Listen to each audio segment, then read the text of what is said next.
राम देव भगवान अल्लाह खुदा ईश आदि नाम एक ही शक्ति के हैं। वो कैसा है, कहां है, कैसे मिलता है, किसने देखा है? ये प्रश्नवाचक चिन्ह पूर्ण रूप से हटाने के लिए अवश्य सुनिए जगत गुरु तत्वदर्शी संत रामपाल जी महाराज के अमृत वचन, सर्व पवित्र धर्मों के पवित्र शास्त्रों के आधार पर। अब ये आध्यात्मिक मार्ग है, ये समझ माना बहुत कठिन हो जाता है कि नूर से कैसे बनता है। अब जैसे ये शरीर 5 तत्वों से बना है, कैसा रूप है इसका? 5 तत्व कौन से हैं? पृथ्वी, आकाश, अग्नि, जल, वायु, ये 5 इसके।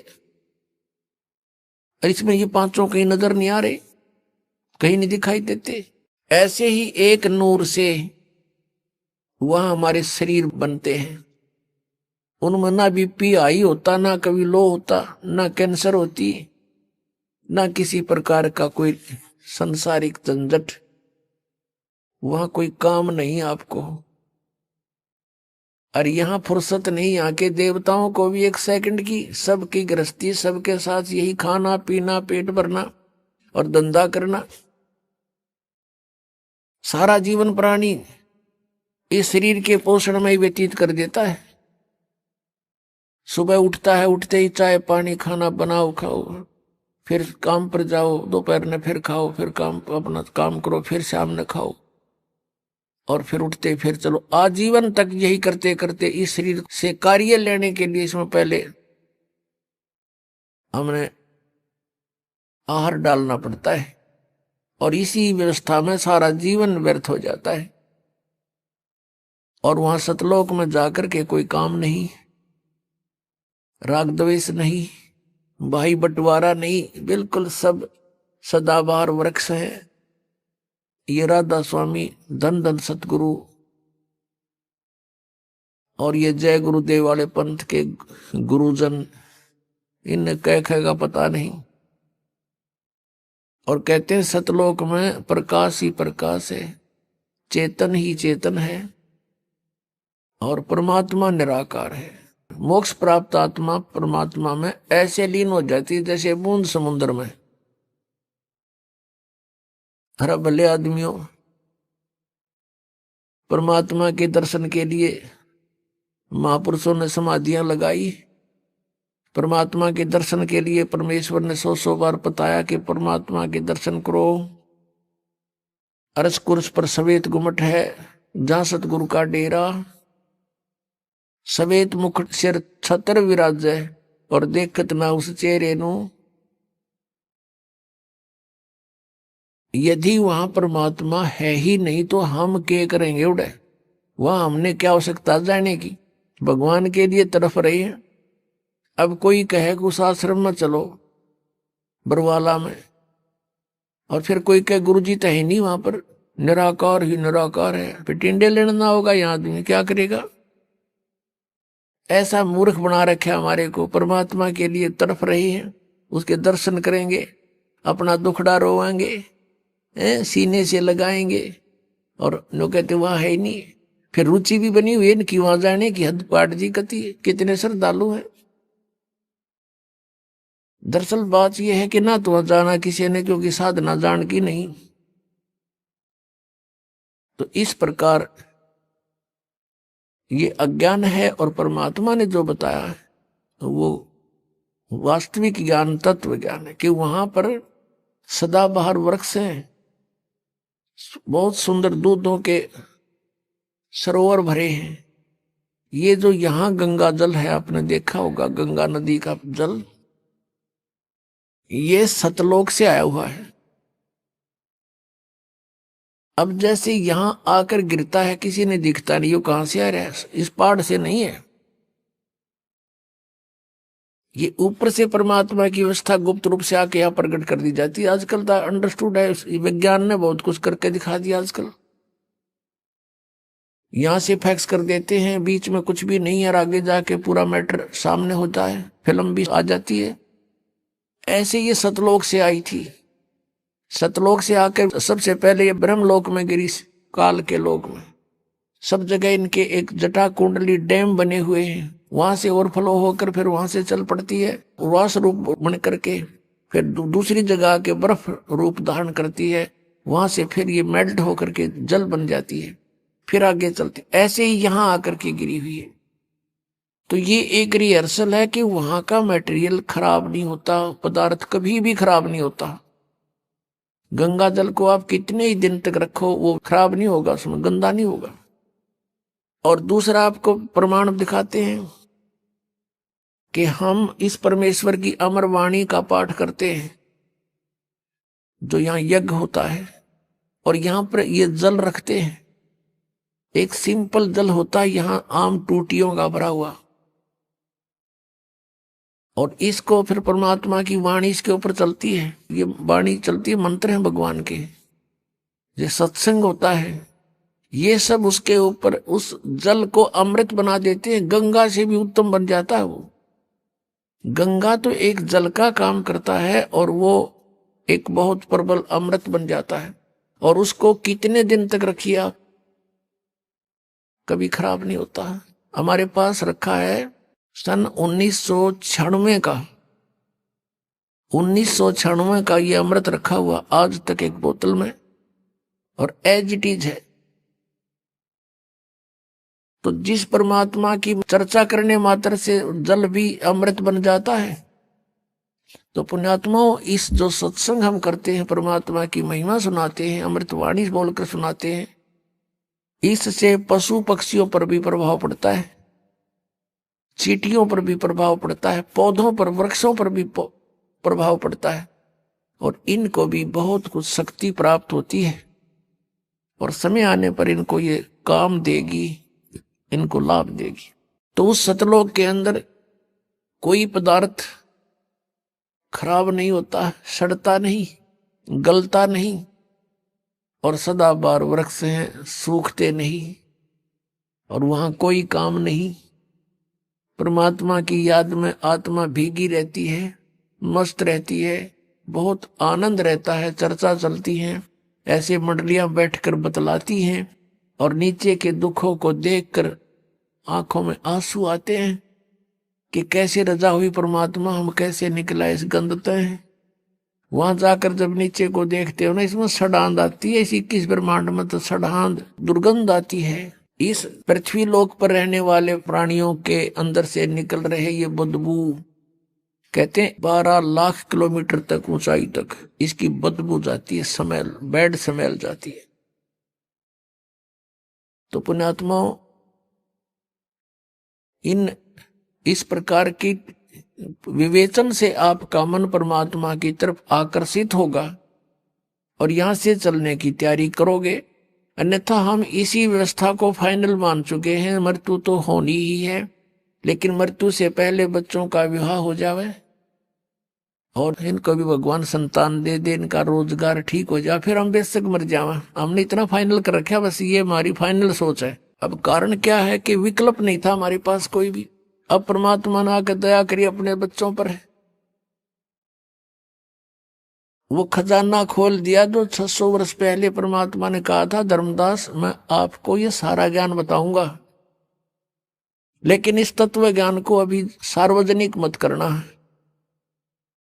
धर्मदास मेरी लाख दुहाई, ये सार नाम की तबार ना जाई, सार नाम बार जो पढ़ी, बिचली पीढ़ी हंस नहीं तरही।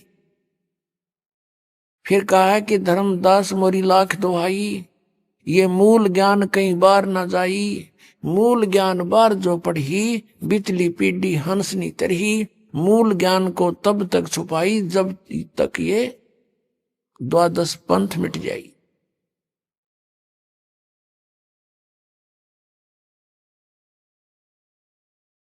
अपने आत्माओं, उस परमात्मा ने आकर के अपना ज्ञान दिया, उस परमेश्वर ने आकर स्वयं ही हमारी सुध ली, अपनी जानकारी आप बताई आकर के। अपने आत्माओं, अभी तक किसी भी संत या ऋषि महर्षि का विधान या उनका अनुभव देख लो, सुन लो, पढ़ लो, सभी ने यही कहा कि परमात्मा निराकार है। चाहे कोई विष्णु जी का पुजारी है और सामने मूर्ति रखी है भगवान की, उसको भी कहते हैं क्या मेडिटेशन करता, तो ध्यान लगाता हूं। आपको कोई दिखाई दिया कि नहीं? परमात्मा का प्रकाश दिखाई देता, भगवान दिखाई नहीं देता। कैसा है भगवान? वो तो निराकार है। तो विष्णु जी क्या है आपका? विष्णु जी क्या है? ये निराकार है, साकार। और फिर भगवान कौन है? यदि आप जी का इष्ट श्री विष्णु जी है और फिर आप मेडिटेशन में ढूंढ किसको रहे हो, कहते निराकार है हो, तो फिर विष्णु जी क्या है?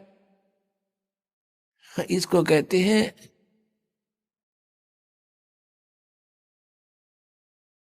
मोती मुक्ता दर्शत नाही, ये जगह सब अंदरे, और दिक्कत के तय नैन चश्मिन का फेरा मोतिया बंदरे। एक शेख फरीद नाम के मुसलमान धर्म के अंदर एक फक्कड़ फकीर हुए हैं। बचपन से उसकी श्रद्धा भगवान में थी। पुण्यात्माओं, जो पुण्यकर्मी प्राणी पिछले जन्म जन्मांतर से परमात्मा की साधना भक्ति करते आ रहे हैं, उन्हीं को आज एक विशेष तरफ है परमात्मा के पाने की।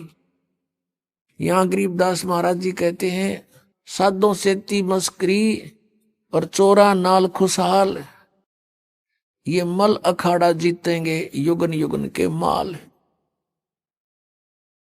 यदि आप जी किसी को यह सच्चाई बताने की चेष्टा करते हो तो आपका मजाक करते हैं, और इन झूठा ने दुनिया बुका कर डाल दी, अपने करोड़ों शिष्य बना दिए एक अटबट करके।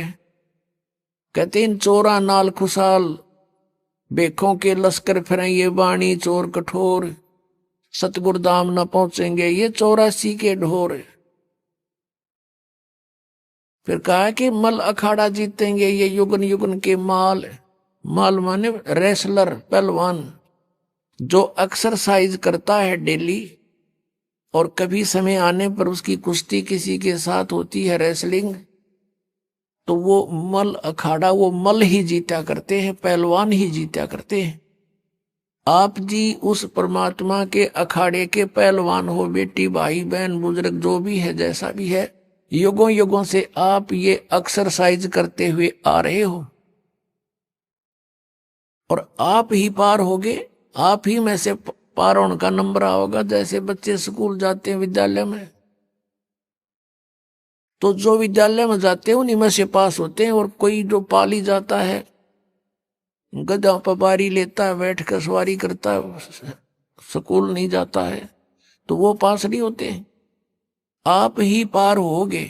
अब आपको वो विद्यालय मिल गया जहां सीधी टिकट सतलोक की मिलती है, तो अब आप पिछले जन्म जन्मांतर से तपस्या साधना भक्ति जैसी भी पता लगा भगवान के लिए अवश्य प्रयत्नशील रहे हो, और तुम्हारे में से आज सिलेक्शन हो रहा है। आप कहीं भी गए हो, भगवान के लिए गए थे, किसी संत के शिष्य बने, या किसी मंदिर मस्जिद गुरुद्वारों में आपने जाकर साधनाएं की, कहीं गुफा में गए, कोई तप किया, कोई व्रत किया, परमात्मा के लिए प्रयत्नशील थे। आप पिछले जन्मों के पहलवान थे, मल थे,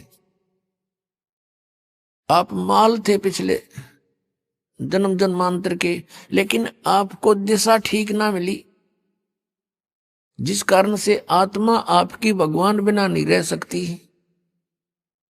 इस काल ने हमारे को मूर्ख बनाने के तरीके बहुत अपना रखे हैं। कोई शुक्रवार का व्रत रख के अपने आप को संतुष्ट मान रहा रखे रहे, कोई सोमवार का व्रत रखता है तो बहुत अच्छा रखे रहे, क्योंकि सैकड़ों समर्थक हैं, हाँ सही है मैं भी करता हूं। और ये किसी को नहीं पता कि गीता जी के 16वें अध्याय के 23वें श्लोक में लिखा है कि शास्त्र विधि को त्याग कर जो मनमाना आचरण करते हैं, उनकी न तो गति होती है, न कोई सुख प्राप्त होता है, न उनकी कोई सिद्धि प्राप्त होती है, यूजलेस। गीता जी अध्याय नंबर 16 के श्लोक 24 में तुरंत कहा है कि इससे तेरे लिए अर्जुन कर्तव्य और अकर्तव्य की व्यवस्था में सदग्रंथ ही प्रमाण है। Nothing else. किसी की दंत कथा पर मत विश्वास करना, जो अपने सदग्रंथों में लिखा है उसी में वे ऑफ वर्शिप सही है, फाइनल है। अब जैसे ये श्री कृष्ण जी के पुजारी पवित्र हिंदू धर्म में जितने भी पुण्यात्मा हैं, अब गीता जी को सिरोधार्य मानते हैं और नाम जपते हैं हरे राम हरे कृष्ण राधे राधे श्याम मिला दे, ओम नमः शिवाय, ओम भागवते वासुदेव नमः, एवं नमः। ये पता नहीं कितने मंत्र बना रखे। गीता जी में है कोई मंत्र ऐसा? गीता जी में फाइनल फैसला कर रखे है। गीता जी अध्याय नंबर 8 के श्लोक नंबर 13 में कहा कि ओम इति एक अक्षरम ब्रह्म व्यवहारण माम अनुसमरण ये परियाति तदंदेहम सयाति परमाम गति। मुझ ब्रह्म का, माम ब्रह्म, मुझ ब्रह्म का केवल ओम इति एक अक्षरम, ये ओम एक अक्षर है, नथिंग एल्स, और कुछ नहीं।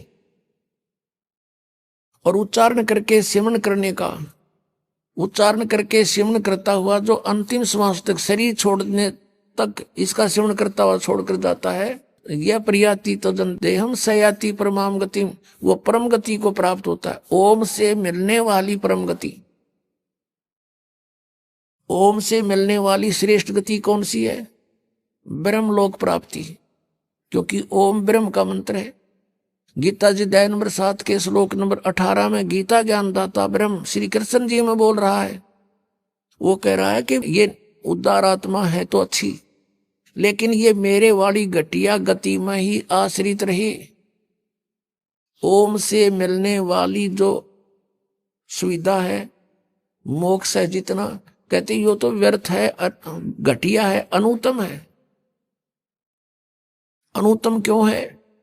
क्योंकि गीता ज्ञानदाता स्वयं कह रहा है चौथे अध्याय के 5वें और 9वें श्लोक में, दूसरे अध्याय के 12वें श्लोक में, 10वें अध्याय के दूसरे श्लोक में, अर्जुन तेरे और मेरे बहुत जन्म हो चुके हैं, तू नहीं जानता मैं जानता हूं। तो इसी से दह के जन्म मृत्यु ब्रह्म की भी और पुजारी भी फिर जो दुखी, जन्म और मृत्यु जैसा दुख नहीं पृथ्वी पर। इसलिए गीता ज्ञानदाता 18वें अध्याय के 62वें श्लोक में कहता अर्जुन तू सर्वभाव से उस परमेश्वर की शरण में जा, उसकी कृपा से ही तू परम शांति को और सनातन परम धाम को प्राप्त होगा। अब पुण्यात्माओं 17वें अध्याय के 23वें श्लोक में गीता जी में स्पष्ट किया है कि उस सच्चिदानंद घन ब्रह्म की पूजा यानी तत्ब्रह्म, उस परम अक्षर ब्रह्म की साधना का 3 मंत्र का जाप है, उसको प्राप्ति का। ओम तत्सत, ओम ब्रह्म का सरपुरुष भी कहते हैं इस ब्रह्म को, और तत् अक्षर पुरुष का वो सांकेतिक है, और सत जो है परम अक्षर ब्रह्म का। इनकी मजदूरी करनी है। इन तीनों की साधना से ही परमात्मा प्राप्ति, सतलोक प्राप्ति होगी। ओम और तत् सांकेतिक है, ये दोनों मिलकर 2 अक्षर का सतनाम बनता है। और तीसरा वो सार नाम है जो सत कहा है गीता जी अध्याय नंबर 17 के श्लोक 23 में। तो कहने का भाव ये है कि हम साधना करने का खूब कोशिश की हमने, अब पढ़े गीता और नाम ले हरे कृष्ण कृष्ण कृष्ण हरे हरे राधे राधे, कोई बात हुई या? बालकों का खेल बना रखे हमने, भगवान की तरफ जरा भी ध्यान नहीं दिया। गीता जी में है कहीं ये मंत्र, फिर जाप किस लिए कर रहे हो? परमात्मा का विधान है ये। यदि कहो कि तुम कि पुराणों में ऐसा लिखा है, पुराण क्या चीज है, गीता जी क्या शास्त्र है? चारों वेद पूर्ण परमात्मा ने, सत्य पुरुष ने इस ब्रह्म के अंतःकरण में फीड कर दिए थे। 5 वेद किए थे, 5 वेद, सूक्ष्म वेद भी जो परमेश्वर ने स्वयं आकर बोलना पड़ा, इसने नष्ट कर दिया फिर, और उसमें ऐसे फीड कर दिए जैसे उसका निर्धारित समय रख दिया। इतने समय के बाद वो अपने आप इसके श्वासों के माध्यम से बाहर निकल आए। इसने सारे के सारों को पढ़ा तो इसमें देखा कि जो 5वां वेद है उसमें पूरा निर्णायक ज्ञान है, कबीर इज गॉड, वो साकार है, मनुष्य दृश्य है, और उसकी भक्ति की विधि ये है, उसमें सारा कंप्लीट था। तो इसने 5वां वेद नष्ट कर दिया। 4 वेद जिसमें महिमा तो परमात्मा की है, लेकिन वे ऑफ वर्शिप नहीं है उसमें। पूजा की विधि नहीं है। वो 4 वेद अपने पुत्र ब्रह्मा को दे दिए। ब्रह्मा जी ने उनको पढ़ा, जैसा भी अभी तक इनके समझ में नहीं आ रहा ये है कि क्या कहानी है। तो ब्रह्मा जी से ही ज्ञान प्राप्त हुआ, किन्होंने? अन्य ऋषियों ने। तो उन अन्य ऋषियों का और साथ में ब्रह्मा जी का जो ज्ञान है वो पुराण है, और वेद ज्ञान है गॉड गिवन। जो गीता है, श्रीमद् भगवत गीता, ये भी वेद ज्ञान है। इसमें थोड़ी सी इसने अपना मिक्सर कर रखा है। गीता जी में जगह जगह इसने कुछ संकेत दिए हैं कि ये मेरा मत है, उसका मत छोड़कर बाकी सब वेद ज्ञान है। अपनात्मा वेद जो है ये परमात्मा का विधान है, आदेश है, संविधान है। और जो पुराण है उनमें किसी ऋषि या ब्रह्मा विष्णु महेश देवता का आदेश है, उनका अपना अनुभव है। तो हमने वेदों के अतिरिक्त किसी की भी आदेश की पालना नहीं करनी है। यदि हम परमात्मा के विधान के विरुद्ध किसी की आज्ञा का पालन करके साधना करते हैं तो वो शास्त्र विधि को त्याग कर मनमाना आचरण है। पुराण जो है ये हेल्प करते हैं केवल परमात्मा की महिमा को समझने के लिए, लेकिन परमात्मा पाने का केवल गीता जी और वेद ही विधान है। और 5वां वेद जो परमात्मा ने स्वयं आकर बोला, जो सच्चिदानंद घन ब्रह्म की वाणी कहलाती है, कबीर वाणी, वो उसमें सारे ही ज्ञान है, इंक्लूडिंग 4 वेद और साथ में गीता और पुराण, सभी उनमें इंक्लूड है। एक व्यक्ति था, उसका मित्र एक दरोगा था, SHO। उसने अपने मित्र से कहा कि मेरा जो पड़ोसी है साथ वाले मकान का, वो मुझे बहुत परेशान करता है, किसी तरह बाज नहीं आता है, मैं क्या करूं? अब SHO ने कहा कि मार लठ, उसका माप देख लूंगा। पहले ऐसे समय थे। अब उसने अपने मित्र उस दरोगा जी का आदेश पालन करके अपने पड़ोसी से झगड़ा ठान लिया। लट्ठम लट्ठा हो गए, पड़ोसी मर गया। अब वो साथ वाले मकान का व्यक्ति मर गया तो उसको पकड़ कर ले गया वही SHO जो उसका मित्र था, और कोतवाली में दे दिया और उसको सजा होगी, सजाए मौत होगी। अब उसने क्या गलती करी कि राजा का विधान है कि कोई किसी की हत्या करेगा उसको सजाए मौत दी जाएगी। उस व्यक्ति ने एक अधिकारी की आज्ञा का पालन करके और अपने साथी का लठ मार कर मृत्यु कर दी, राजा का विधान तोड़ दिया। अब राजा के विधान अनुसार उसको सजाए मौत होगी, वो अधिकारी कुछ नहीं कर सका। तो पुण्यात्माओं, हमने ऐसे जानना है कि जो वेद और गीता ये परमात्मा का विधान संदेश है, इसमें जो लिखा वही फाइनल है। इसके अतिरिक्त ऋषियों की, देवताओं की जो अपने अनुभव की बातें हैं वो हमने पूजा की विधि में स्वीकार नहीं करनी, क्योंकि वो एक अधिकारी का आदेश हो जाएगा। उसको पालन करने से भगवान का विधान खंड हो जाएगा और हम दोषी अपराधी हो जाएंगे। अब प्रसंग चल रहा है कि आज तक हमें परमात्मा की जानकारी यथार्थ रूप में नहीं हुई। एक शेख फरीद नाम का मुसलमान धर्म में उत्पन्न एक पुण्यकर्मी प्राणी था। पुण्यात्माओं, हम आज से नहीं जन्म मर रहे, असंख्य जन्म हो गए, और इस चतुर्युगी में हम सतयुग से लेकर आज तक जन्मते मरते रहे हैं। और इस कलयुग से पहले हम अलग, ना कोई मुसलमान था, ना हिंदू था, ना सिख था, और ना ही कोई मुसलमान था, ना ईसाई था। सब वैदिक धर्म को मानने वाले होते थे, वेदों अनुसार ओम नाम का जाप करते थे, और कोई साधना वो सिर्फ यज्ञ हवन आदि करते थे, 500 यज्ञ किया करते थे। अब हमारे आपस में संस्कार एक दूसरे के मिक्स हैं। आज कोई हिंदू धर्म में जन्मा है तो कल मुसलमान धर्म में जन्म ले सकता है, आज कोई मुसलमान धर्म में कट्टर हुआ बैठा, कल मृत्यु होगी, उसके बाद वो हिंदू धर्म के अंदर जन्म ले सकता है, ईसाई के भी ले सकता है। ईसाई भी की मृत्यु के बाद ईसाई भी यहाँ आ सकते हैं हिंदू धर्म में, और सिख धर्म में भी जा सकते हैं। तो कहने का भाव यह है कि हमने अपनी बुद्धि को बहुत ऊपर उठाना पड़ेगा, तब हम इस काल के जाल से निकल पाएंगे। तो पुण्यकर्मी प्राणी शेख फरीद पिछले ही संस्कार प्रबल थे उसके लिए थोड़ा सा कथा सुनाते हैं कि वो शरारती बहुत था, उलाहने बहुत लाता था, गांव में जाकर के दूसरे बच्चों के साथ झगड़ा कर देता था, किसी को कुछ छेड़छाड़ कर देता था आपस में बच्चों के साथ, या किसी के घर में घुस के उनका कोई बर्तन उठपटंग कर देता था, उलाहने आते थे। उसकी माता बहुत तंग होगी, उसने सोचा अब क्या करूं, इसको कैसे शांत करूं। तब उसने एक दिन सोचा कि इसको कहती हूं कि बेटा तू नमाज कर ले। शेख फरीद की माता ने कहा कि बेटा तू नमाज करा कर। छोटा ही बालक था, 3-4 वर्ष का। कहने लगा क्यों, मैं क्यों करूं नमाज, मुझे क्या मिलेगा। और वो उसका फेवरेट फ्रूट था खजूर, खजूर बहुत खाता था, उसको बड़ा पसंद थे। माँ ने कहा बेटा अल्लाह तुझे खजूर देगा, कि सचमुच डेली प्रतिदिन देगा। वो कहने लगा माँ बता फिर कैसे करते नमाज। नो बोली डट जा, कोई समय होता है नमाज करने का, मैं बताऊंगी, इतना बैठ जा। वो इतना बैठा रहा।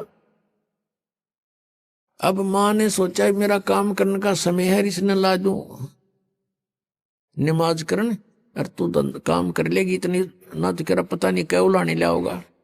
उसने एक कपड़ा बिछाया और कहा बेटा ऐसे मत्था टेक ले और यूं कहता रहे अल्लाह मुझे खजूर दे, अल्लाह मुझे खजूर दे, यही नमाज है। और तो उसका याद क्यों होती बालक के। जब वो काफी देर करता रहा, उसकी मम्मी ने क्या किया, एक पत्ते में खजूर लपेट के, थोड़ा सा खजूर 2 पत्तों में, और उस कपड़ा बिछा रखा था उसके नीचे रखाई। और जब सारा काम कर लिया, जब कहने लगी बेटा आंख खोल दे बाजा, वो उठा, उसने देखा इधर उधर, कहने लगा माँ अल्लाह ने खजूर तो दिया ही नहीं, मैं नहीं करूं आज के बाद बिल्कुल भी। उसकी माँ ने कहा बेटा अल्लाह ऐसे सरेआम थोड़ा ही देता है, वो तो गुप्त देता है बेटा, देख कहीं रख गए होंगे आसन के नीचे। उसने कपड़ा उठाकर देखा तो रखा मिला, खावर कूद खा लिया, वाह जी वाह। फिर कहता माँ अब फिर बता कब करनी है वो नमाज। एक दिन क्या हुआ कि माता ऐसे प्रतिदिन उसको बैठा दे, वो ऐसे ही बिल्कुल दर्द होकर 2-2, 3-3 घंटे उठे को नहीं। एक दिन उसकी माता खजूर रखना भूल गई और उसने कह दिया आजा बेटा। वो उठ गया, उठा, जब उसने उठाकर पल्ला देखा, खजूर वेजिटीज रखे जैसे पहले रखती थी उसकी माँ। अब फिर उसकी माँ के भी याद आ गया कि आज तो मेरे से गलती होगी, यू कभी नहीं कराई विसा नालायक से, आज इसको खजूर मिले नहीं। तो उसी समय वो खजूर खाता हुआ आ रहा था। उसकी माँ ने कहा बेटा ये खजूर कहाँ से लाया तू, अल्लाह रोज देता है मुझे। कहने लगी कहाँ था ये खजूर, वहीं जहां पहले रखते थी, आज दिखाऊं, एक पत्ता तुम्हें छोड़ के आया हूं नीचे वाला। अब जाकर देखा सचमुच खजूर जो के जो। उसकी माँ तो हैरान रहेगी कि परमात्मा बड़ी सुनी ना, तो आज इसके बाद तो कभी नहीं करो नमाज। कहने का भाव यह है कि कहते हैं पिछले तब से होते हैं पूर्ण हंस मुराद, पिछला संस्कारी हंस था, परमात्मा ने आस्था बढ़ानी थी। उसकी माँ का भी फिर लगन बन गई, बस नकली सा काम करया करती। उस दिन के बाद उसकी माँ का भी दृढ़ विश्वास हो गया भगवान है, अल्लाह है कहीं पर। तो कुछ जब वो बड़ा हुआ तो उसने घर त्याग दिया, क्योंकि रुक नहीं सकता वो प्राणी जिसको चाह भगवान की है। अब जो परंपरागत उनकी क्रियाएं थी, मांस खाना, वो उनको पसंद नहीं था उस प्यारी आत्मा को। उसने छोड़ दिया कि ये तो कोई जची नहीं बात, हिंसा करके भगवान मिला करते हैं कभी।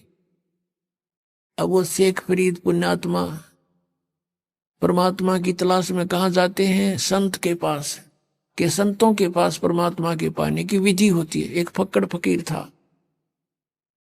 सिद्ध पुरुष था, साधना करता था, सिद्धि में प्रसिद्ध हो रहा था, उसके पास पहुंच गए, उनसे बातें की, उसने अपना जो साधन जाने था वो बता दिया। बेटा कठिन से कठिन तप कर, जितना कष्ट दोगे प्रिय शरीर को उतना ही भगवान निकटाएगा। अब शेखप्रीत तो गए ही भगवान पाने के लिए थे, दिन रात अपने खूब कष्ट करें, जो भी गुरुजी आदेश दें वही पालन करें। अब शेखप्रीत गए हुए थे किस लिए? परमात्मा के लिए, और गुरुजी के आदेश का 100% पालन करते थे। उस आश्रम में उनके पास और भी 5-7 शिष्य रहते थे, और शेखप्रीत के जाने के बाद वो ज्यादा प्रिय लगने लगा, क्योंकि वो हर कार्य को उनकी इच्छा अनुसार करता था। ऐसे बैठा रहता था या खड़ा रहता था जब तक आज्ञा नहीं होती थी।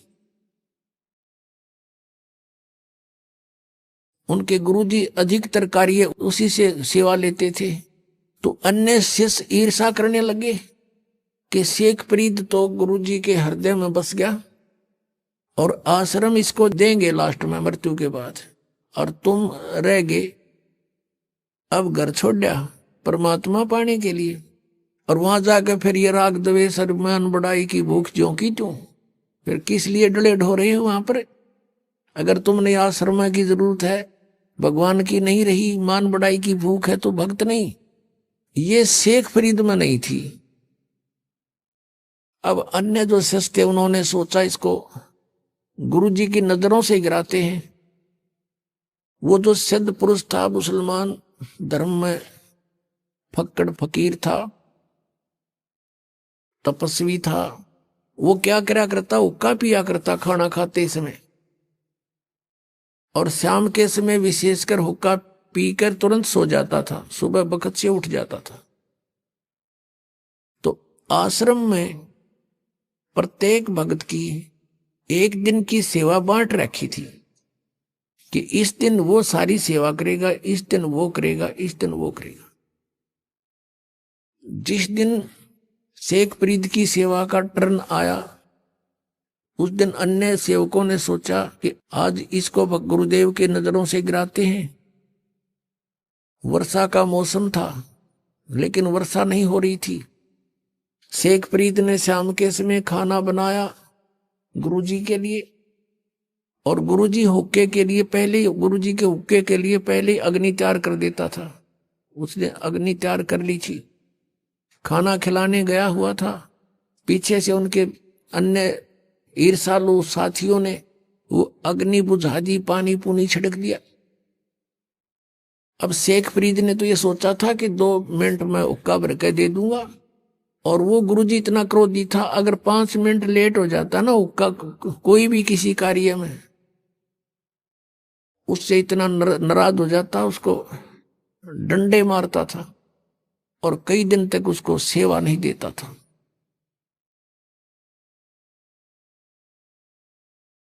तो अब शेखप्रीत जी गए अपनी मस्ती में कि जाके हुक्का भर दूंगा, जाके देखे आग नहीं है। अब शेखप्रीत को तो भाई चिंता का विषय हो गया, इधर देखा उधर देखा, अग्नि नहीं बिल्कुल भी।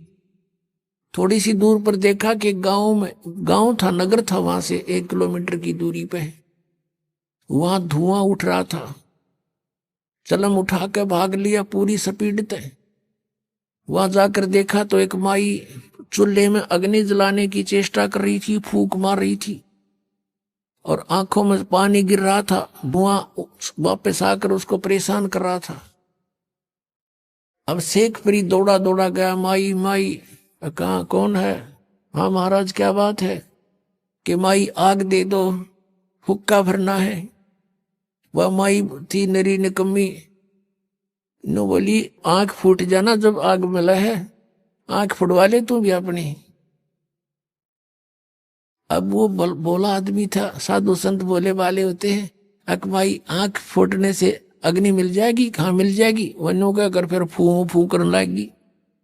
अब उसने देकर चिमटा आंख में और बाहर निकाल कर रख दी, ले माई आग दे दे मुझे, ये आंख फोड़ ली मैंने। अब माई ने देखा, उसके तो पाए तलेगी धरती निकलेगी कि तू उस महात्मा का शिष्य है, वो बड़ा सिद्ध पुरुष है, और उसने कुछ वचन बोल दिए तेरा नाश हो जाएगा। उस माई ने सारी अग्नि बाहर काट दी चूल्हे ते, अकले बाबर ले। अब वो फटाफट धर के आकर उस आंख के एक बांध का कपड़ा सा और सपीटते फिर भाग लिया। उधर से गुरुजी ने आवाज लगाई, रे शेख फरीद, रे फरीद कित मर गया। तीसरी आवाज जब लगाई, जब 2 एकड़ की दूरी से आवाज करी, आ गया गुरुजी, आ गया गुरुजी।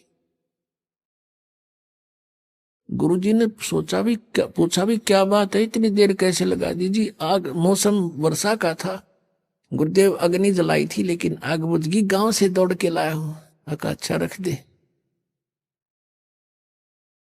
अब अग्नि रख दी, तो ओका पीड़ का सोने की तैयारी में था, उसने देखा अंधेरा सा हो गया था।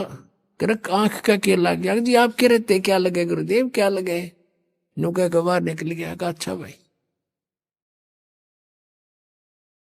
अब सुबह हुआ, माई ने सारी रात काटनी मुश्किल होगी, अब तेरे ऊपर बिजली गिरेगी, वो बताओगा गुरुजी को ऐसे ऐसे, और ये सिद्ध पुरुष है को वचन बोल दिया तेरा नाश होगा। सुबह सुबह जारी बुढ़िया वो माई ले करके उसको आंख को मटके के कापण पर ढक्कन पर रख कर लेगी और कहा, महाराज मेरे से गलती होगी, माफ कर दियो। आपका शेष अग्नि लेने गया था, मैं ऐसे ऐसे धूमे में दुखी हो रही थी और मेरे मुख से निकल गया कि आंख फुटवा ले, आंख फुटते तो अग्नि मिलती है, और आप कैसे से ने आंख निकाल कर रख दी। महाराज मेरे पे गलती होगी, माफ कर दो। माथा टेक कर रोए बुढ़िया माई। अब उस गुरुजी के समझ में नहीं आ रही, या कहना के चाह रही है। वो बोला, माई मुझे ढंग से बता क्या बात है। कहने लगे, जी ऐसे ऐसे बात थी। शेख फरीद को बुलाया, अरे फरीद इधर आ। कहाँ जी? अरे क्या हो गया? आप कह रहते क्या हो गुरुदेव? आपकी दास को आप कह रहते क्या होना था? अरे ये कपड़ा क्यों बांध रखा है? अरे जी ऐसे ही करके, बोला खोल दे इसको। उसने कपड़ा खोल दिया तो आंख ज्यों की त्यों पाई उस फरीद की। अब वह माई देख कर हैरान रहेगी, लेकिन दूसरी आंख से वह कुछ छोटी बन गई। ये यकीन दिलाने के लिए कि सचमुच ये घटना घटी है। अब पुण्य आत्माओं, ऐसे सिद्ध पुरुष और ऐसे करामात दिखा देते हैं तो फिर उसके ऊपर शंका हो किसने? अब ये बातें अब तत्व ज्ञान से आपका समझ में आएंगी कि ऐसा सिद्ध पुरुष था वो तपस्वी हो का पहाड़, क्योंकि पिछले संस्कार थे उन पुराणियों के, पिछले ही तप से होते हैं पूर्ण। हंस मुराद वर्तमान की सिद्ध साधना कुछ थी नहीं उनकी, दोनों की, ना शेख फरीद की थी ना उस गुरु की थी, पिछले संस्कारों से थी, पिछले जन्म जन्मों के। वो विद्यमान होते हैं तो भी उन्हीं को अंगड़ाई आती है भक्ति की, घर त्याग देते हैं, लेकिन आगे साधना ना होने से वो अपनी बैटरी डिस्चार्ज कर जाते हैं ऐसे सिद्धि दिखाकर। अब सब जगह आसपास चर्चा का विषय हो गया। उस महाराज की वाह वाह होगी कि एक बालक की ऐसे ऐसे आंख भी पूरी कर दी उसने। सारी जनता आसपास की पूजन लायक गिर, वो महात्मा सिद्ध पुरुष और सुप्रीम वो हो गया वहां का संत। अब कुछ दिनों के बाद क्या हुआ कि उसकी मृत्यु होगी। मृत्यु के उपरांत शेख फरीद ने वो अपना आश्रम त्याग दिया। सोचा साधना करनी है, गुरुजी ने कहा कठिन तप करो, भगवान निकटावेगा, उसके दीदार हो जाएगा। शेख फरीद तो परमात्मा पाने के लिए घर से निकला था और भगवान ना मिला तो इस मनुष्य शरीर का हो बनेगा क्या, मैं करूंगा क्या इस मिट्टी का, ये सोचकर गुरुजी के अब बताए अनुसार घोर तप शुरू कर दिया। एक वृक्ष की मोटी टहनी कुएं के ऊपर से गई हुई थी। उसने सोचा बहुत साधना कर ली, वैसे करता हूं। ऊपर रस्सा बांध लिया वृक्ष के और अपने पैरों में बांध लिया दोनों में, और शेष रस्सा नीचे को लटका दिया और उल्टा लटक गया। अब 12 वर्ष तक उसने उल्टा लटक के कई घंटों कुएं में साधना की और 12 वर्ष के अंदर 50 किलो अन्न खाया था शेख फरीद ने 50 किलो 12 वर्ष में। 1 वर्ष में दिन होते हैं और एक दिन में वैसे तो मनुष्य की 1 किलो का आहार बताया है। यदि 10 ग्राम भी हम सोच कर चल रहे हैं तो एक महीने की भी 10 ग्राम तो होता भी कुछ कोई ना, 100 ग्राम माने तो भी, तो कैसा शरीर होगा उसका। अस्थि पंजर रह गया शेष। वो बाहर आकर के कभी कभी विश्राम करता था, परमात्मा की तरफ में रहता था और वो ऐसे लेटा हुआ था। कौव्या ने देखा कि ये व्यक्ति मर चुका है। वो उसके ऊपर आकर बैठ गए। शरीर पर कहीं मांस था ही नहीं। उन्हें सोची कौवों ने कि माथे पर बैठ कर इनकी आंख निकाल लेते हैं। तब वो थोड़ा सा मुंह खुला उसका, कहा कि भाई कौवो, मेरे शरीर पर कहीं मांस बचा हो, उस मांस को खा लो। मेरी आंखों को मत छुओ, इसको ना डिस्टर्ब करो। मुझे अल्लाह के दीदार की आशा है, मैंने भगवान देखना है। आंखें छोड़ दो मेरी, बाकी कहीं तुम्हें कुछ मिले तो खा लो। ये मुसलमान थे और जो मांस खाओ, बकरे काटे, गऊ काटे, ये परमात्मा पालेंगे। तो वो इतना दयालु कहता कौओं को कि मेरे मांस खा लो कहीं मिल जावे तो, पर मेरी आंख मत छेड़ो, आंखें मत डिस्टर्ब करो, मुझे अल्लाह के दीदार की आशा है। अब उसने सोचा कि अगर बाहर रहूंगा तो कौवे खा जाएंगे, आंखों को भी फोड़ देंगे। भगवान मिला नहीं, उल्टा ही लटक गया। धीरे धीरे सर्क के रस्सों के साथ में अभ्यास हो रहा था और फूट फूट कर रोने लग गया कि अल्लाह का दर्शन हुआ नहीं। और अब शरीर रहा नहीं, अब खत्म, प्राण जाने वाले। फूट फूट कर रोने लगा। अब क्या किया, परमात्मा कहते हैं गोता मारू स्वर्ग में और जा बैठूं पाताल, कह कबीर ढूंढता फिरूं अपने हीरे मोती लाल। ये इस तरह के साधक पिछले जन्म जन्मांतरों में कभी परमात्मा के परमहंस रहे हैं इस धरती पृथ्वी पर, लेकिन बीच में फिसल जाते हैं। उन्हीं में से शेख फरीद था। अब परमात्मा पहुंच गए वहां पर, उस कुएं पर खड़े हो गए और उसके रस्से को पकड़कर खींचने लगे, क्योंकि पहले कुएं बहुत गहरे होते थे, रस्से लंबे लंबे होते थे। ऐसे खींचने लगे बाहर को।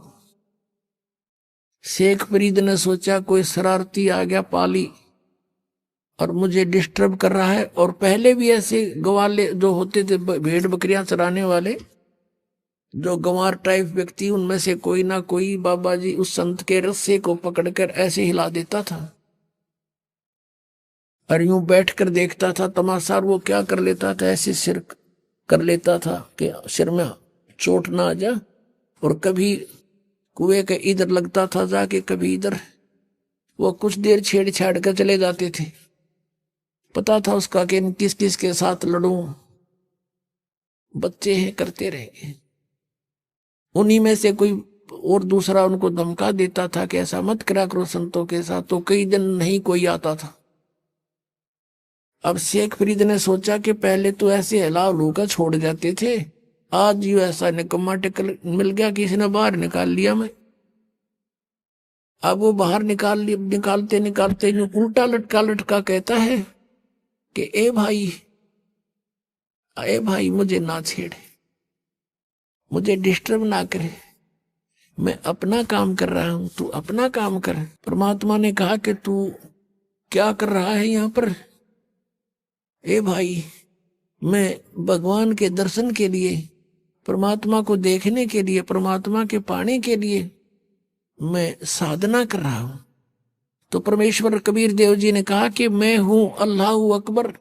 आइए अब हम उन श्रद्धालुओं के अनुभव जानते हैं जो जगत गुरु तत्वदर्शी संत रामपाल जी महाराज जी से दीक्षा प्राप्त कर चुके हैं तथा उनके द्वारा बताए गए भक्ति मार्ग पर चल रहे हैं। जी नमस्कार। सत साहिब। क्या नाम है जी आपका? ज्ञानेश्वर लोहकरी। ज्ञानेश्वर जी, कहाँ से आए हैं आप? मैं नागपुर से आया हूँ। सर क्या करते हैं आप? मेरा प्रिंटिंग प्रेस का व्यवसाय है। सर, संत रामपाल जी महाराज से नाम दीक्षा लेने से पहले आप क्या भक्ति साधना करते थे? संत रामपाल जी महाराज से भक्ति लेने के पहले ही हम कबीरपंथी थे, लेकिन हम दामाखेड़ा से अटैच थे और कम से कम नहीं कुछ तो 30 से 35 साल वही से हमने भक्ति की है और यह भक्ति करने से हमको कोई भी लाभ नहीं था। सर, जैसे कि आपने बताया कि पहले आप कबीरपंथी थे और आप दामाखेड़ा पंथ से जुड़े हुए थे। संत रामपाल जी महाराज भी कबीरपंथी संत है, तो आपको संत रामपाल जी महाराज से नाम दीक्षा लेने की क्या जरूरत आन पड़ी जब आप पहले से ही कबीरपंथी संतों से जुड़े हुए थे? सर, बात ऐसी है, जुड़े हुए तो थे लेकिन हमको कोई लाभ नहीं था और हमारे घर में इतनी दरिद्री थी, मतलब हम ना आगे बढ़ सकते थे ना कुछ कर सकते थे। बस पैसा आता था जाता था, कर्जे में डूबे रहते थे। हम हमेशा कर्जे में डूबे रहते थे। कुछ दिन के बाद में हमारे यहाँ संत रामपाल जी महाराज के शिष्य आए 3-4 और उन्होंने हमको बताया हम भी कबीरपंथी है लेकिन आपका मार्ग अलग है। उसमें कुछ हमारे दामाखेड़े में जुड़े हुए भी थे, 2-3 भगत, वो भी आए, बोले आप ये छोड़ दो और संत रामपाल जी महाराज से नाम दीक्षा ले लो और सत्संग देखो बोले। तो हमने मानी नहीं उनकी बात को। हमने अब उनको अलग अलग कुछ ना कुछ बोलते गए, कुछ बोले उल्टा सीधा, परमात्मा माफ़ कर दे। हम उनको नहीं, वो तो जेल में है, आप कैसी बात कर रहे, हम दामाखेड़े से जुड़े हुए, ये कबीरपंथी है, ऐसे बात करते थे। फिर भी वो आके उन्होंने एक ही बात बोले, सत्संग देखो आप कुछ दिन, बाद में हम और आएंगे आपके घर में। तो फिर कुछ 1 महीने के बाद में और आए वो, हमने सत्संग देखे। सत्संग देखने के बाद में क्या हुआ, फिर अचानक एक दिन हमारी पत्नी सोई थी तो अचानक दरवाज़ा खुला और कोई सफ़ेद कपड़े में पैजामे पे कोई संत जैसी उनको दिखे और उन्होंने बोले बेटी आप घर में नाम दीक्षा ले लो। दरवाज़ा खोल के अंदर आए दरवाजे पे और उसके पहले ये लोग आके चले गए थे। सत्संग देखना चालू था। उन्होंने मेरे को फिर सवेरे बताया कि कोई संत आए थे, बोले सफ़ेद कपड़े पहन के थे, बोले शर्ट ये बंगाली सफ़ेद थी बोले और सफ़ेद पैजामा था बोले, और वो आए दरवाजे में खड़े हुए, मैं देखते रह गई बोले। वो बोल रही थी बोले बेटा नाम दीक्षा ले लो, और वो चले गए बोले। फिर उन्होंने मेरे को सवेरे बताया आज अपन नाम दीक्षा ले लेंगे बोले। फिर उसी दिन हम नाम दीक्षा लेने चले गए। सर, हम जिस भी संत रामपाल जी महाराज जी के अनुयायी से मिलते हैं और उनका इंटरव्यू लेते हैं तो वो बताते हैं कि संत रामपाल जी महाराज से नाम दीक्षा लेने के बाद उनको अनेकों लाभ मिले। तो क्या संत रामपाल जी महाराज से नाम दीक्षा लेने के बाद क्या आपको भी कोई लाभ मिला? संत रामपाल जी महाराज से नाम दीक्षा लेते ही जिस दिन मैंने नाम दीक्षा लिया उसी दिन मेरा दुकान है, प्रिंटिंग प्रेस का व्यवसाय है मेरा। तो मैं घर में आया, दुकान से ड्राप था, ड्राप में से मैंने 2 खर्रे पड़े थे, गुटका बोलते जिसको, हमारे नागपुर में उसको खर्रा बोलते। वो एक 20 या 25 रुपये का होता है। मैं रोज का 3 या 4 या 5 खर्रे खा जाता था। वैसे ही आया और फेंक दिया। मेरे को क्या हुआ क्या नहीं, इंटरेस्ट नहीं रहा उसके अंदर में। सर, लोग सवेरे चाय पीते हैं और मैं सवेरे 6 बजे से शराब की लत में लगा रहता था। मैं सवेरे जाके पहले शराब पीता था, उसके बाद में फिर शराब जो चालू, सवेरे से लेके फिर शराब पीने के बाद में खाना खाता था। फिर मैं मेहमानों को खाना खिला देता था, बाद में जाता था शराब पी के आता था, उसके बाद में खाना खाता था। इतना अधीन हो गया था मैं शराब का। और खर्रे कम से कम मेरे 4 से 5 खर्रे जिसको गुटखा बोलते वो भी हो जाते थे। मेरा कम से कम नहीं कुछ तो महीने में 10 से 12 हज़ार रुपया खर्रे इसी के अंदर में चला जाता था और मेरे घर में फिर बहुत परेशानी जाती थी। लेकिन जिस दिन संत रामपाल जी महाराज जी से नाम दीक्षा लेके आया मैं, उसी दिन से मेरा नशा कहाँ गया, खर्रे की लत कहाँ गई, नशे की लत कहाँ गई, कहाँ पता ही नहीं चल रहा है मेरे को। और तब से मैंने आज तक अभी तक ना तो मेरे को याद आई है, ना मैं खर्रा खाने वाले के पास में अभी खर्रे की बदबू सहन नहीं होती और दारू की बदबू भी सहन नहीं होती मेरे को। या तो कोई मेरे घर में, अगर अभी मैं मकान बनाया तो दारू पी के आता तो मैं उनको भगा देता था। मैं उनको बिल्कुल बोलता था मेरे घर में दारू पी के नहीं होना। यहाँ तक कि उनको पहले बोल दिया था काम करने वाले लेबर लोगों को कि यहाँ पे खर्रा खा के आना नहीं और खर्रा खाना नहीं और दारू नहीं पीना। इतना सहन नहीं होता मेरे को अभी, ना तो दारू की बदबू सहन होती है ना खर्रे की बदबू सहन होती है। इतना लाभ हुआ है मुझे। उसके बाद मैं जो बीमारी से पीड़ित रहता था, कभी वात होता था, कभी एक्सीडेंट होता था, कभी मेरे नस का ऑपरेशन होता था। और उसके संत रामपाल जी महाराज से मैंने जब से नाम दीक्षा लिया, उसके बाद में मुझे कोई बड़ी बीमारी नहीं हुई। रही बात बस ऐसी चिल्लर चल्लर हाथ पाँव दर्द देना, 10-20 रुपये की गोली खा लेने का अपने आप आराम हो जाता है, ऐसी बड़ी बीमारी से कोई नहीं। मैं यहाँ तक के क्या अभी एक बार क्या हुआ, क्या मेरे ये दिल के अंदर में कुछ मतलब धड़कन चालू हो गई, तो मैं डॉक्टर के पास गया, तो वो उनको बताया, तो बोले किधर है? मैं बोला बाई तरफ में है। बोला कुछ मेरे को गड़बड़ लगी, अटैक के समान लग रहा है मेरे को। तो वो बोले नहीं पहले ईसीजी निकालो बोले। मैं बोला आप गोली तो दे दो, रात हो गई थी, 9:30 बज गए थे। बोला कुछ दवा तो दो, सुबह मैं निकल जाऊंगा और फिर ईसीजी निकालूंगा तो एडमिट हो जाऊंगा। नहीं बोले मैं ऐसी दवा नहीं दे सकता। बोले हार्ट का दिख रहा है तुम्हारा, और बोले इधर का रहता है, बोले तो मैं कर देता। बोले पहले आप ईसीजी निकालो बोले जाके हॉस्पिटल में। तो मैं फिर लड़के को बोला बेटा गाड़ी निकाल के फार्मेसी पे गया, फार्मेसी वाले को भी बताया, और वो फार्मेसी हमारी इन्हीं के पास से दवा लेते, उनको भी बोला इधर में थोड़ा कैसा क्या लग रहा है मेरे को, धड़कन तेज हो रही है और ऐसी बोला खरखर जैसी आवाज़ आ रही है। तो वो फार्मेसी वाला भी बोले, हालांकि वो डॉक्टर ही किया है उसने, वो भी सब दवा देता है, उसने भी बोल दिया नहीं बोले मैं दवा नहीं देता। ऐसे ही बोला, इधर का रहता तो मैं प्रॉब्लम सॉल्व कर देता, लेकिन नहीं बोले। ये बोले आप पहले ईसीजी निकालो। मैं ईसीजी निकालने जाऊंगा और एडमिट करने को बोलेंगे तो फिर ये बोलेंगे कि कोरोना की टेस्ट करो।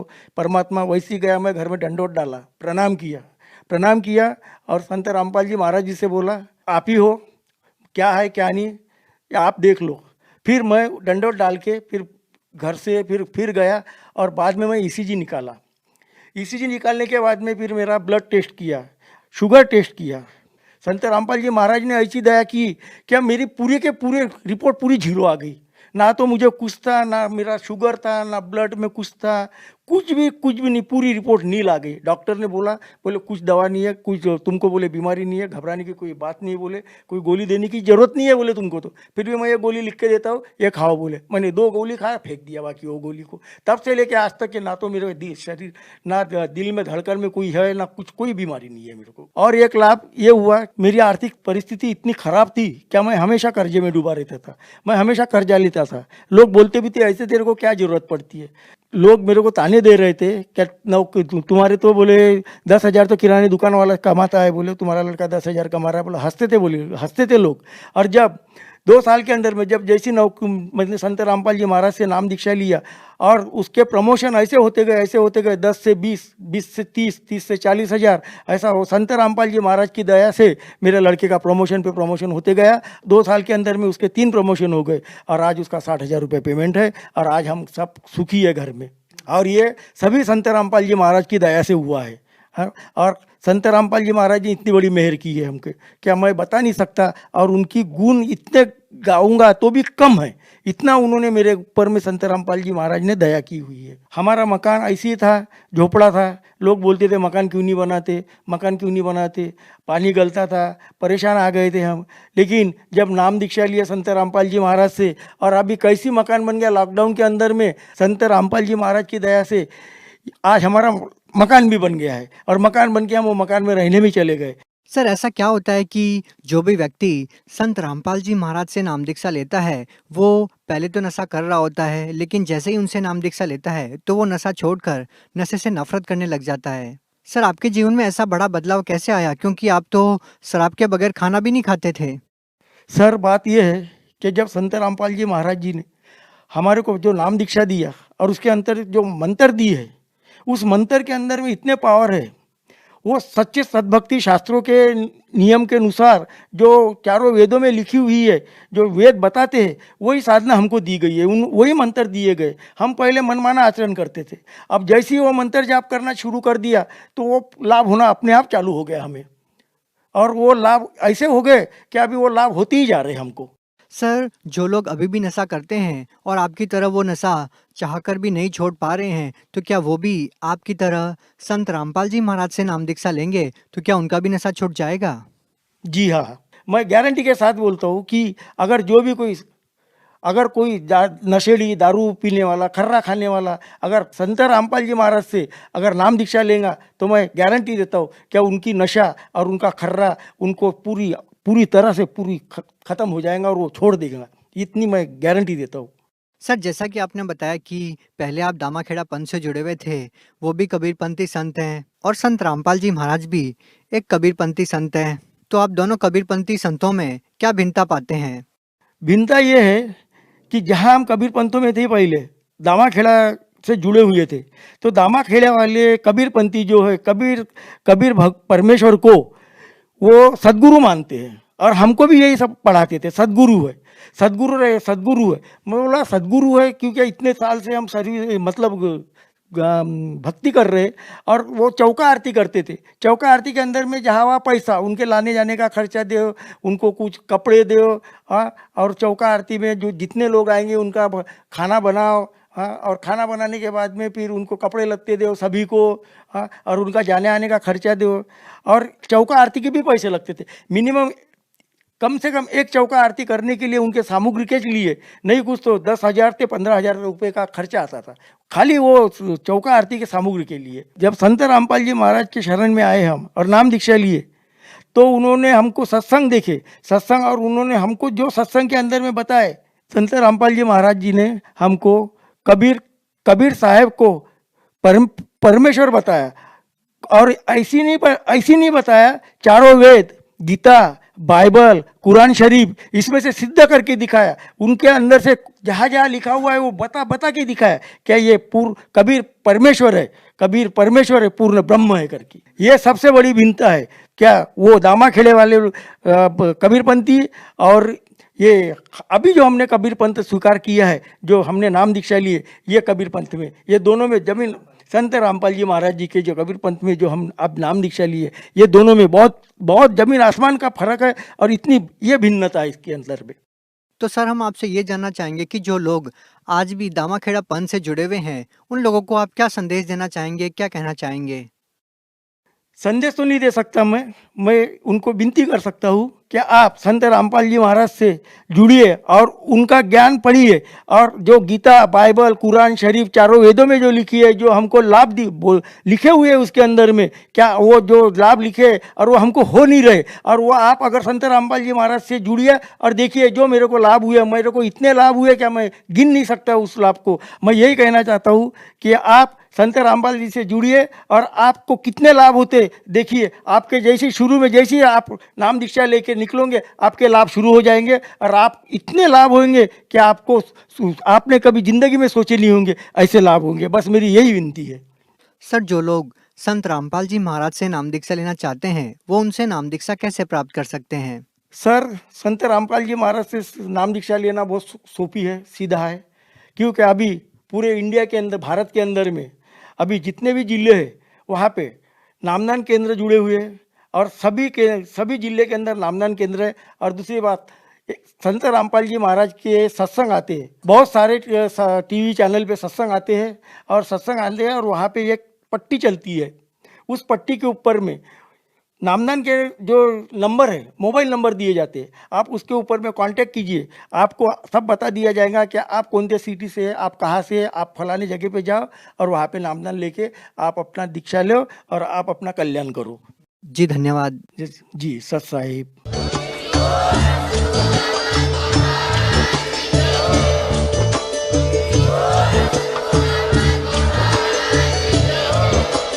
आप सुन रहे थे जगत गुरु तत्वदर्शी संत रामपाल जी महाराज जी के मंगल प्रवचन। अधिक जानकारी के लिए विजिट कीजिए हमारी वेबसाइट www.jagatgururampalji.org। संत रामपाल जी महाराज जी के शुभ आशीर्वाद से पूरे विश्व भर में 500 से भी ज्यादा नाम दीक्षा केंद्र हैं, जिन पर संत रामपाल जी महाराज जी द्वारा ऑनलाइन निशुल्क नाम दीक्षा दी जा रही है। अपने नजदीकी नाम दीक्षा केंद्र का पता करने के लिए संपर्क करें 8222880541।